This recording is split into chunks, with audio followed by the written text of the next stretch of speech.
Donc j'ai envie de dire, il faut écouter le stress.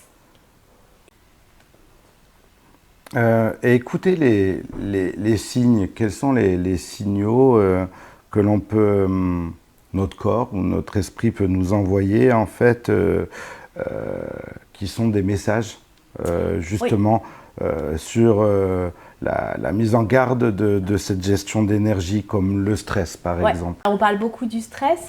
Alors le stress, ça veut dire, en latin, ça veut dire stingere, ça veut dire rendre raide.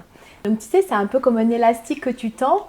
Le stress, c'est une réaction en fait. Hein. Tu as un stimuli et tu vas réagir comme un coureur qui, tu sais, au coup de feu qui va partir. Et le stress, il arrive quand tu le fais plein de fois et puis que tu es fatigué, puis que tu n'as pas de temps, que l'élastique il se remette comme il faut.